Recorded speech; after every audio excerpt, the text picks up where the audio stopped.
నంద్యాలకు చెందిన ప్రముఖ చిత్రకారుడు కోటేష్ వైకుంఠ ఏకాదశిని పురస్కరించుకొని అన్నమయ్య పాడిన కీర్తనలతో తెలుగు అక్షరాలతో ఏ3 డ్రాయింగ్ చార్టు మీద ఎటువంటి గీతలు లేకుండా కలర్ పెన్నులతో, వాటర్ కలర్స్ తో శ్రీ వెంకటేశ్వర స్వామి చిత్రాన్ని 3 గంటల సమయంలో వేశారు.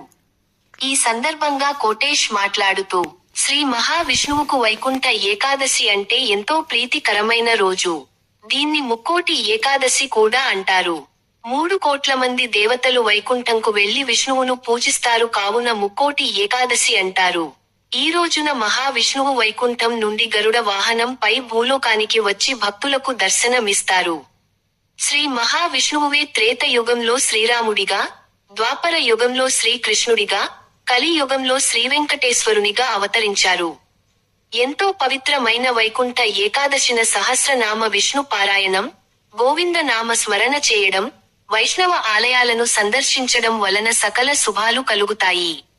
వెంకటేశ్వర స్వామి పరమ భక్తుడైన అన్నమయ్య పూర్తి పేరు తాళ్లపాక అన్నమాచార్యులు తెలుగు సాహిత్యంలో తొలి వాగ్గేయకారుడు, పద కవిత పితామహులు.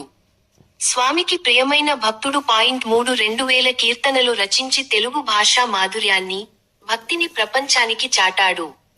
ఎంతో పరిపూర్ణమైన అన్నమయ్య తెలుగు వారిగా పుట్టడం తెలుగు వారికి ఒక వరం.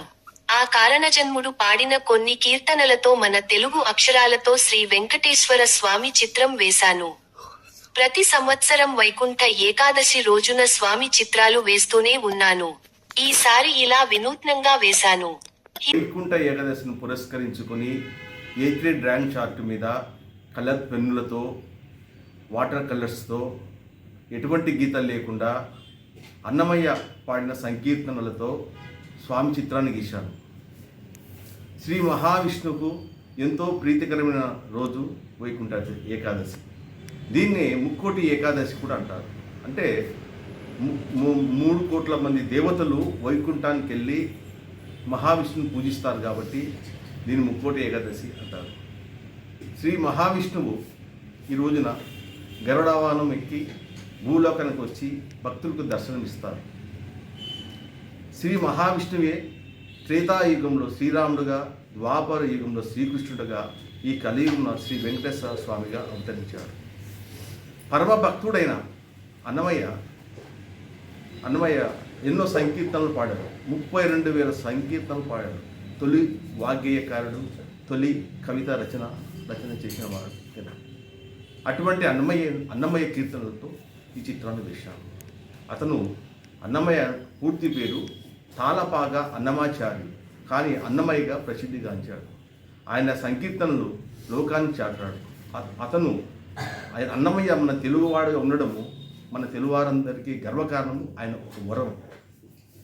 ప్రతి సంవత్సరము వైకుంఠ ఏకాదశి రోజున స్వామి చిత్రాలు వినూత్నంగా చేస్తుంటున్నాను. ఈసారి కూడా ఈ విధంగా చేస్తున్నాను. ఈ వైకుంఠ ఏకాదశి రోజున భక్తులందరూ గోవిందనామ స్మరణ చేయడము, వెంకటేశ్వర స్వామిని పూజించడము, వైష్ణవ ఆలయాన్ని సందర్శిస్తే ఎంతో పుణ్యఫలం ఉంటుంది. ఎటువంటి ఆటంకాలు ఉండవు, సకల శుభాలు కలుగుతాయి. కాబట్టి ఈ రోజున భక్తులందరికీ శ్రీ వెంకటేశ్వర స్వామి ఆశీస్సులు ఉండాలని కోరుకుంటున్నాను. జై వెంకటేశ్వర స్వామి.